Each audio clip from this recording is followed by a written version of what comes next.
오늘 저희들에게 주시는 하나님의 말씀은 신약성경 베드로전서 4장 7절부터 11절까지의 말씀입니다. 신약성경 382면입니다. 베드로전서 4장 7절부터 11절까지의 말씀입니다. 하나님의 말씀을 제가 봉독하겠습니다. 만물의 마지막이 가까이 왔으니 그러므로 너희는 정신을 차리고 근신하여 기도하라. 무엇보다도 뜨겁게 서로 사랑할지니 사랑은 허다한 죄를 덮느니라. 서로 대접하기를 원망 없이 하고 각각 은사를 받은 대로 하나님의 여러 가지 은혜를 맡은 선한 청지기 같이 서로 봉사하라. 만일 누가 말하려면 하나님의 말씀을 하는 것 같이 하고 누가 봉사하려면 하나님이 공급하시는 힘으로 하는 것 같이 하라. 이는 범사에 예수 그리스도로 말미암아 하나님이 영광을 받으시게 하려 함이니 그에게 영광과 권능이 세세에 무궁하도록 있느니라. 아멘. 오늘은 우리 신현대 원로 목사님께서 내 인생의 남은 때를 이라는 제목으로 귀한 말씀 전해주시겠습니다. 우리 오른손을 들어 할렐루야로 우리 목사님 환영하겠습니다. 할렐루야. 할렐루야. 한참 만에 우리 반가운 얼굴들을 보니 반갑고 기쁘고, 또 교회 와보니까 아주 영상이 새로워졌어요. 앞에 화면이 얼마나 밝게 확실하게 보이는지 너무 좋고, 또 카메라도 여러 대가 여러 곳에서 잡아서 예배를 아주 생동감 있게 방송할 수 있게 되어진 것 너무 좋고, 교회가 훨씬 밝아진 것 같아 참 기쁩니다. 아마 담임 목사님이 젊어지니까 교회도 훨씬 더 밝아지고 젊어진 것 같아요.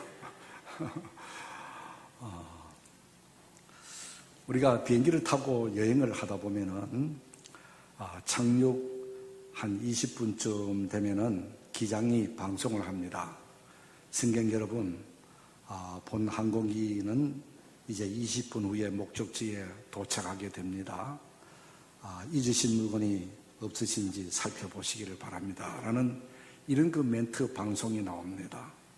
그러면은 승객들은 잠을 자다가 깨어나기도 하고, 또 얼굴을 다시 화장기를 다시 매무새 하기도 하고, 그리고 가방도 챙기고 짐도 챙기고 내릴 준비를 하게 되어집니다.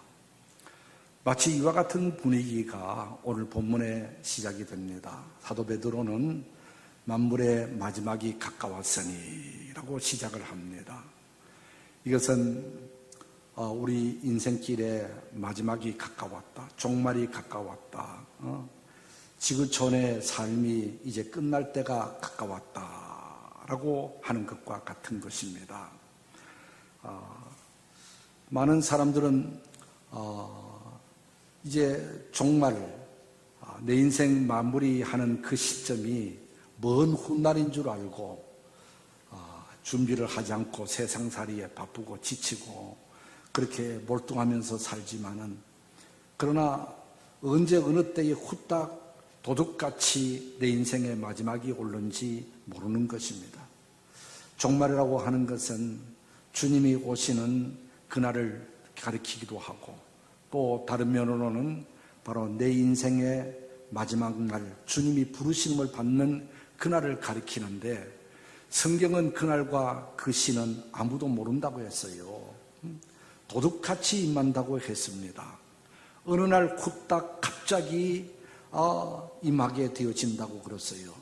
그러므로 너희는 정신을 차리고 그날을 준비해라 라고 사도 베드로가 말씀을 하고 있는 것입니다. 그렇지 않으면 후회하게 되어질 것이다. 돌이킬 수 없는 불행을 맞게 되어질 것이니까 일찍 평소에 아무 일 없다고 생각되어질 때에 준비하는 삶을 살아가라. 그러면은 어떻게 무엇을 준비를 해야 될 것인가? 오늘 성경 본문 7절에 보니까 너희는 정신을 차리고 근신하여 기도하라 라고 그렇게 말씀하고 있습니다. 바로 하나님과 가까이 해라, 하나님과 깊은 대화 속에 살아가라, 하나님과 교통하는 삶을 살아가라. 다른 말하면 마지막 때가 가까울수록 하나님과 친근함 속에서 하나님과 가까운 어떤 긴밀한 영적 긴장감을 갖고 살아가라라고 그렇게 말씀하고 있습니다. 그렇게 하기 위해서는 기도해야 된다. 기도하지 않으면은 마귀 사탄이 언제 어느 때에 우리를 유혹해서 우리를 넘어뜨릴지 모른다. 성경은 말하고 있잖아요. 마귀는 운사자와 같이 산길차를 찾아다닌다고 그랬어요. 내 의지가 아무리 강해도, 내 결심이 아무리 굳건히 세워졌다 하더라도 우리는 마귀 사탄의 유혹에 넘어질 수밖에 없어요. 그러니 내 의지만 믿지 말고 내 결심만 생각하지 말고 기도해서 하나님의 능력을 공급받고 하나님의 도우심을 받고 하나님의 은혜를 힘입어야 끝날까지 믿음 지킬 수가 있고 끝날까지 하나님의 뜻을 쫓아 살아갈 수 있으니 기도해서 늘 하나님의 힘을 공급받으라 라고 그렇게 말씀을 하고 있습니다. 이 말씀을 하고 있는 이 베드로는 너무나도 기도하지 않았다가 실패한 뼈저린 지난날의 경험이 있는 사람이에요. 그것은 바로 우리 주님께서 마지막 만찬 때에 너희 중에서 누가 나를 부인하고 나를 팔리라고 그랬을 때에 저마다 냅니까 그러는데 베드로는 유독히 나타나서 나는 죽을지언정 어떤 일이 있어도 주님을 부인하지 않고 주님을 따르겠습니다. 큰 소리 쳤던 베드로잖아요. 이런 그 베드로가 이제 그렇게 장담했던 베드로가 몇 시간 후에 그 대제사장 그 뜰에서 심부름하는 여인네 앞에서 나는 주님을 모른다고, 주님과 같이 다녀본 적도 없고 주님이 예수가 누구냐고 3번씩이나 부인했단 말이에요. 그러고 나서 닭소리를 듣고서 나가서 통곡했다고 그러잖아요. 아마 이 역사학자들은 베드로는 닭소리만 들으면 울었다고 그랬어요. 그만큼 지난날 내가 어떻게 그랬을까? 내가 왜 주님을 부인했을까? 이것이 너무 후회스럽고 뼈저리게 느껴졌는데 생각해보니까 주님을 부인하게 되어진 이유가 있더라는 거예요. 그것은 바로 주님과 같이 겟세마네 동산에서 기도하실 때에 주님은 기도하시다가 3번씩이나 베드로 있는 곳을 찾아와서 깨어 기도해라. 시험에 들지 않도록 기도해라. 기도하라고 3번씩이나 권면했지만은 그때마다 잠들고 기도하지 않았잖아요. 그래, 그때 기도했더라면 나는 이런 잘못을 범하지 않았을 터인데 그때 기도하라 때 기도하지 않아가지고 내가 주님을 부인하고 돌이킬 수 없는 이런 그 뼈아픈 일들을 주님 앞에 내가 행했구나. 그래서 이 오늘 성경에도 보면은 베드로는 어떻든지 언제 어느 때에 마귀 유혹이 올지 모르니까 내 의지 믿지 말고 내 결심 믿지 말고 내 어떤 마음 꿋꿋하다고 나는 한번 막 먹으면은 변치 않는다고 그거 믿지 말고 기도해라. 기도해서 날마다 하나님의 은혜를 구하고 하나님의 도우심을 구하고 하나님과 친밀한 관계 속에 있고 성령의 붙잡힌 바 속에 살아야 끝까지 믿음 지킬 수가 있고 신앙 유지할 수가 있고 그래야만이 하나님의 뜻을 분별하고 하나님께서 우리에게 맡겨주신 직분도 잘 감당하고 그리고 내게 주어진 삶의 모든 재료들을 갖고 선하게 사용할 수 있으니만큼 어떻든지 기도해야 된다라고 그렇게 말씀하고 있는 것입니다. 그렇습니다. 우리 성도는요, 믿음 생활 바로 하려면은 어떻든지 기도하는 삶을 놓쳐서는 안 돼요. 기도의 끈을 부여잡고 있어야 돼요. 평안할 때도 기도하고, 문제가 있을 때도 기도하고, 기도가 잘 될 때도 기도하고, 기도가 안 될 때도 기도하고, 기도의 자리를 지켜야 되는 거예요. 그러기 위해서는 기도 시간을 정해놓고 기도하는 길을 좋아해야 됩니다. 어떤 분들은 40일 금식 기도하고, 어떤 분들은 어떻게 기도하고 하는 것들을 우리가 많이 듣지만은, 제가 살아가면서 목회하면서 느낀 것은, 물론 우리가 금식하며 집중적으로 기도하는 것도 좋지만은 제일 중요한 것은 꾸준히 기도하는 거예요. 할렐루야. 쉬지 말고 기도하는 거예요. 지속적으로 기도하는 것이 중요하단 말이에요. 그렇습니다. 우리가 기도하지 않으면 바른 믿음 생활을 할 수가 없어요. 여기 기도하라는 그런 말 속에는 하나님과 친밀한 관계 속에서 계속 살아가라라는 그런 말씀도 되거든요. 신앙생활에 두 기둥이 있다면 말씀과 기도인 거예요. 말씀에 굳게 서야 되고, 늘 기도하는 삶을 살아야 되고요. 이런 삶을 살아야 돼요. 이것이 곧 예배 생활이기도 하잖아요. 우리가 이 코로나로 인해서 한동안 우리가 현장 예배에 나오지 못하고, 가정에서 또 직장에서 때로는 운전하면서 우리가 영상으로 보내주는 그 예배 실황을 보면서 예배를 드렸지만은, 저는 그렇게 생각이 들어요. 어쩔 수 없으니까, 교회 와서 예배를 드리지 못하게 되니까 그렇게라도 예배를 드려라라고 하는 것이지, 그 예배 속에서 하나님의 음성이 들립니까? 영상 예배 속에서 하나님의 감동이 무시무시 일어나느냐 말이에요. 그래도 영상 예배를 제대로 들으려면은 제대로 옷을 갖춰 입고, 그리고 성경 찬송을 가지고 예배에서 순서대로 일어날 때 일어나고, 앉을 때 앉고, 기도할 때 기도하고, 찬송할 때 찬송하고, 말씀 들을 때에 우리가 교회에서 말씀 듣는 것 같은 그런 자세로 말씀 듣고, 그렇게라도 예배를 드리면은 그래도 좀 괜찮아요.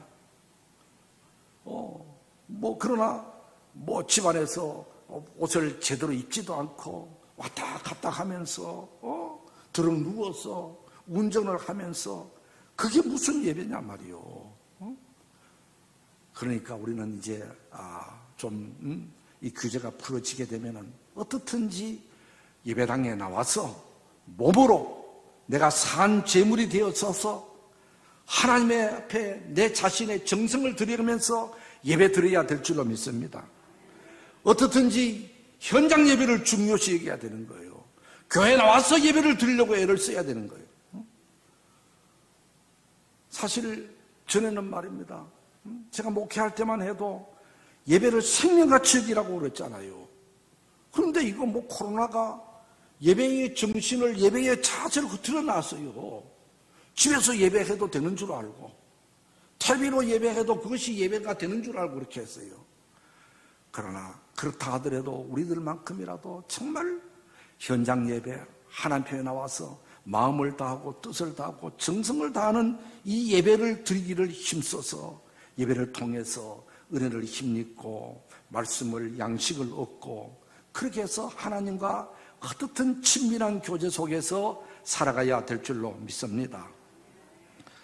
그리고 또 성경에는 말합니다. 무엇보다도 뜨겁게 서로 사랑할지니 사랑은 허다한 죄를 덮느니라 라고 8절에 말하고 있습니다.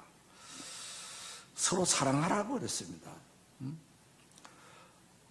마태복음 24장 12절에 보니까 말세가 되면은 사랑이 식어진다 그랬어요. 그래요. 가면 갈수록 사랑이 식어지는 그런 것을 우리가 느끼게 되잖아요. 말로는 사랑한다 하면서 마음 뜨겁게 사랑하지 못하고 형식적으로만 사랑하는 척하는 이런 시대가 돼버리고 말았어요. 이혼이 급증하고요. 형제와 형제 간에, 부모와 자식 간에도 서로 미워하고 싫어하고 심지어 살인사건까지도 일어나는 것을 보면서 참 세상이 너무 각박해졌다라는 것을 느끼게 되어져요. 사랑이 식어지면 별건도 아닌 것 같고 미워하고 냉대하고 아무것도 아닌 것 같고 서로가 싫어지게 되고 상대방의 허물이 자꾸 보여지게 되어지고, 그리고 그 허물을 다른 사람이 이야기하면 과장해서 얘기하고 덧붙여서 얘기하게 되고, 그 사람을 사회에서 어떤 그룹에서 소외를 시키고, 장점은 안 보여지고 단점만 보여지고, 이게 다 사랑이 식어진 거예요. 그러나 사랑하게 되어지게 되면, 사랑이 있으면 허물을 덮어준다 그랬어요. 할렐루야. 단점이 보여지지만 단점은 덮어주고, 장점, 좋은 점이 보여지게 되어지게 되고, 칭찬하게 되어지게 되고, 인정하게 되어지게 되고,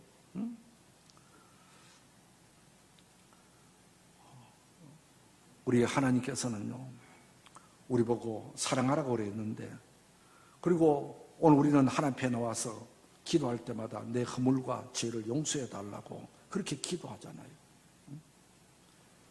그러면은 우리가 기도할 때야 주기도문에 있는 것처럼 우리가 우리의 죄를 사해 준 것처럼, 우리가 형제의 잘못을 용서해 주고 우리가 형제의 잘못을 덮어준 것 같이 우리 하나님께서도 내 죄를 덮어주시고 용서해 주십시오. 이게 주기도문이잖아. 우리가 주기도문을 그렇게 하면서 내가 형제의 허물과 잘못을 덮어주고 용서해 주지 못하면 우리 하나님께서 뭐라고 했어요? 마태복음 18장에 보면은 어떤 사람이 1만 달란트 빚을 졌대요. 너무나도 큰 빚이에요. 1만 달란트가 얼마인고 하니까 주석에서 종합적으로 보니까 16년 동안 노동자가 받는 임금 전체가 1만 달란트래요. 100데나리온이 한 사람의 어떤 그런 그 임금이잖아요. 근데 6천 데나리온이니까 우리나라 돈으로 하면은 한 10억, 20억쯤 될 것 같아요. 16년 동안 벌어진 돈이니까. 이렇게 큰 돈을 빌려서 갚을 수가 없으니까 임금이 불러다가, 그래 너는 도저히 갚을 수 없으니까 내가 그거 다 용서해주고 다 탕감해 줄게. 너 빚 없다고 해줄게. 빚 안 갚아도 돼. 그렇게 탕감을 받고 돌아오다가 자기한테 100데나리온 빚을 진 사람, 우리나라 돈 하면 한 2천만 원쯤 된 빚진 사람한테 니 왜 빚 안 갚느냐고 맥살을 잡고 흔들면서 해산법사라고 결국 그놈을 끌고서 감옥에 갖다 넣잖아요. 이 이야기를 임금이 듣고 아주 못된 놈같이, 나는 큰 것을 용서해 줬는데 너는 작은 것도 용서해 주지 못해? 그놈을 당장 잡아다가 감옥에 갇히라고 그렇게 했다는 말씀이 나오잖아요. 이거 우리가 귀담아 들어야 될 부분입니다. 나는 형제의 허물과 잘못을 용서해 주지 못하면서 하나님 앞에 내 죄를 용서해 달라고 기도하면 하나님이 용ом 근다 이 말이에요. 그러니까 우리는 우리의 허물과 죄를 용서받기 위해서라도 우리가 형제의 허물을 용서해 주고 덮어주고 이런 그 삶을 우리가 살아가야 된다라고 하는 것입니다. 우리가 하나님과의 관계에서 기도, 하나님과 친밀함을 유지하라고 한다면 우리가 형제와의 관계에서, 이웃과의 관계에서는 사랑의 관계 속에 살아가라. 누구든지 원수가 있어서는 안 되고, 보기 싫은 사람이 있어서는 안 되고, 미운 사람이 있어서는 안 되고, 싫은 사람이 있어서는 안 되고, 우리가 조금만 마음을 넓히면 되는 거예요. 조금만 크게 먹으면 다 덮어갈 것을 별것 아닌 것 같고 왜 그렇게 아웅다면서 살아가는지, 성도는 그렇게 살아가서는 안 된다라고 그렇게 말씀을 하고 있는 것입니다. 죽음을 코앞에 둔 많은 분들이 제일 후회하는 것이 뭐냐 하면은 그 첫째가 좀 더 사랑해 줄 걸이라고 그러죠. 내가 좀 더 사랑할 걸, 이게 제일 후회한다고 해요. 오늘 우리는 남은 생애에 서로 사랑하며 살아가시기를 바랍니다. 특별히 우리 같은 교회 성도들끼리요, 좀 덮어주면서 용서해주면서 가려주면서 그렇게 살아가요. 그래야 믿음 생활을 바로 할 수 있어요. 그리고 9절에서 말씀하십니다. 서로 대접하기를 원망 없이 하고 그렇습니다. 대접해 주는 삶을 살아라. 음식으로 대접해 주고, 칭찬으로 대접해 주고, 중요한 사람으로 대접해 주고. 대접이라는 것은 인정해 주고 높여주는 것이 대접이잖아요. 대접하면서 원망하지 마라. 내한테 왜 자꾸 그러냐고 하지 말고, 대접할 수 있는 기회가 있으면 하나님께서 기회를 주신 줄 알고 감사함으로 해야지. 원망하면서 하지 마라. 짜증 부리면서 하지 말고 기쁨으로 감사하면서 대접하는 삶을 살아가라 라고 그렇게 말씀했어요. 그리고 각각 은사를 받은 대로 하나님의 여러 가지 은혜를 맡은 선한 청지기같이 서로 봉사하라. 봉사하라. 섬겨주라 라고 하는 거예요. 다른 말로 하면은 대접하고 봉사라는 말하면은 나누고 베풀고 섬기는 것을 말하는 거예요. 우리가 나누고 베풀면 삶을 살아가려면은 대부분의 많은 사람들은 그것을 참 아깝게 생각해요. 그건 내가 갖고서는 왜 남에게 줘야 되느냐고. 그거 왜 그렇습니까? 내 거라고 생각하기 때문에 그런 거예요. 다 내 거라고 생각하기 때문에. 그러나 성경은 우리에게 뭐라고 말합니까? 선한 청지기 같이 봉사하라. 오늘 우리는 청지기라는 거예요. 청지기라는 것은 주인의 것을 맡아 관리하는 자를 청지기라고 하는 거예요. 청지기에게는 자기 것이 없어요. 다 주인의 것이요. 주인이 일시적으로 관리하라고 맡겨주신 것이란 말이에요. 바로 이것이 오늘 성경이 가르쳐주는 우리 자신의 모습인 거예요. 내가 가지고 있는 재물도, 재능도, 시간도, 목숨도, 내가 가지고 있는 모든 삶의 재료들도 하나님께서 내게 일시적으로 사용하라고 맡겨주신 것이지 내 것이 없다는 거예요. 각각 은사에 따라서 맡겨주신 것이라. 하나님의 것인데 하나님의 것을 맡아 관리하고 있는 오늘 우리들이라면은 하나님께서 감동을 주었을 때에, 하나님께서 사랑하는 사람을 봤을 때에 우리가 하나님의 감동에 따라서 나누고 베풀고 섬겨주는 삶을 살아가야 된다 이 말이에요. 할렐루야. 그러면은 손해볼 것 같지요? 없어질 것 같지요? 아니에요. 실천해 본 분들은 알아요. 나누고 베풀고 섬겨주면요, 하나님의 말씀대로 하면요, 하나님께서 채워주시고 또 갚아주세요. 할렐루야. 잠언 11장 20절에 보면은 구제하기를 좋아하는 자는 풍족하여 질 것이요, 남을 윤택하게 하는 자는 자기도 윤택하여 지리라. 할렐루야. 다른 사람에게 기쁨을 주면은 나도 기쁨이 주어지게 되고, 다른 사람에게 용기를 주면은 나도 용기가 나게 되어지고, 다른 사람에게 윤택하게 만들어지면은 나도 윤택해진다는 것이에요. 누가복음 6장 38절 주라 그리하면 줄 것이니 곧 후이되어 누르고 건드려 넘치도록 하여 너희에게 안겨주리라. 너희가 헤아리는 그 헤아림으로 너희가 헤아림을 도로 받을 것이니라. 할렐루야. 주면은 네가 다른 사람에게 헤아려 주면은 하나님께서 다시 채워주시고 갚아주신다는 거예요.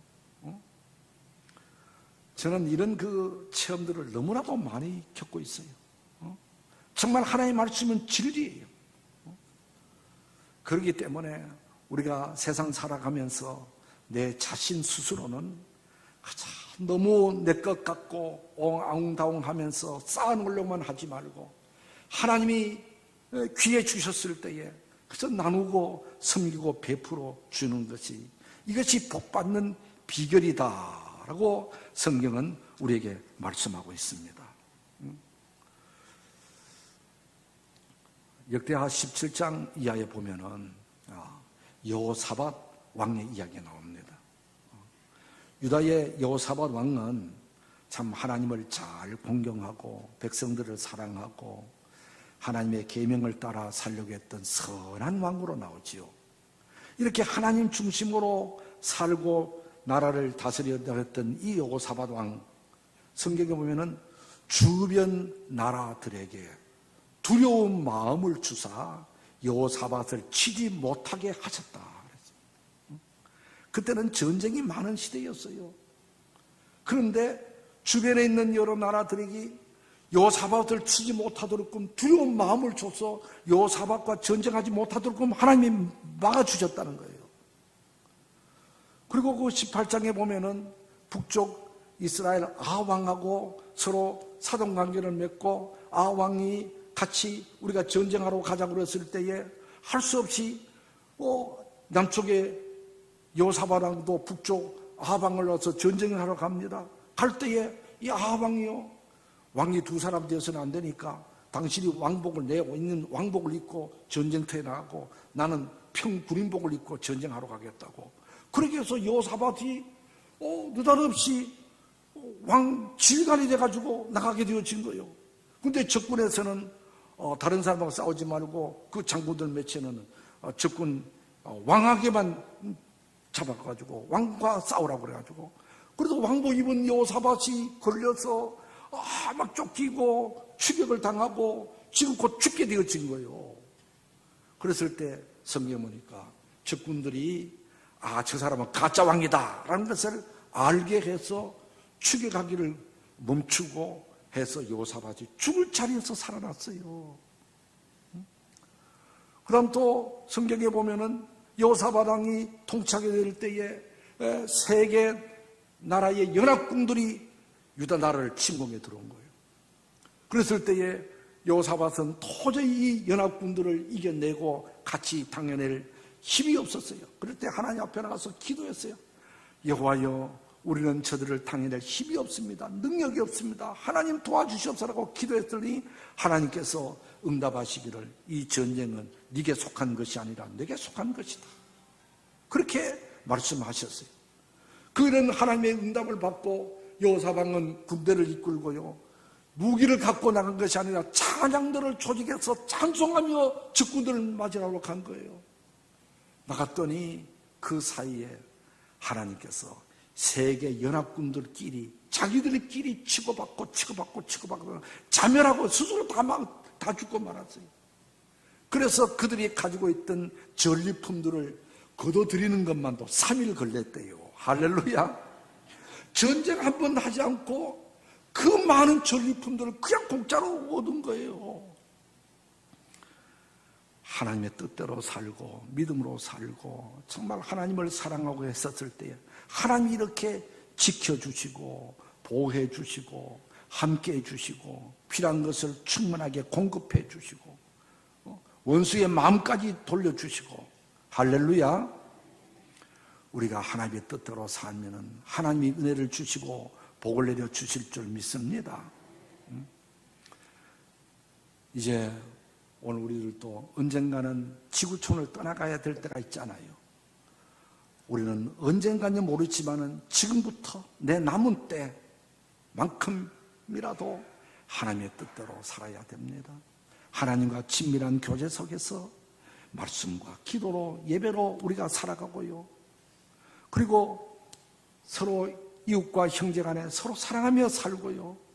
내 자신은 내게 주어진 모든 것 하나님께서 일시적으로 맡겨주신 줄 알고 하나님이 감동 주셨을 때에 나누고 베풀면서 살면은 우리의 남은 때가 복되게 살아가게 되어질 뿐만 아니라 어느 날 우리 하나님 앞에 섰을 때에 잘했다 칭찬 듣는 은혜가 있게 되어질 줄 믿습니다. 우리 모두 남은 생에 그렇게 살아갈 수 있게 되기를 주의 이름으로 축복합니다. 하나님 아버지, 남달리 하나님의 부름을 받아 하나님의 백성이 되었습니다. 가면 갈수록 믿음의 생활하기가 어려운 때를 맞게 될 터인데 늘 말씀과 기도 속에 하나님과 친밀한 교제 속에 믿음 잘 감당하며 지켜갈 수 있게 해 주시옵시고 서로 사랑하며 내게 주어진 것으로 나누고 섬기고 베풀면서 살아 남은 때가 더 복되고 하나님의 공급하심을 충분하게 받아 누리는 복된 성도들이 다 되게 해 주시옵소서. 주 예수 그리스도의 이름으로 기도드리옵나이다. 아멘.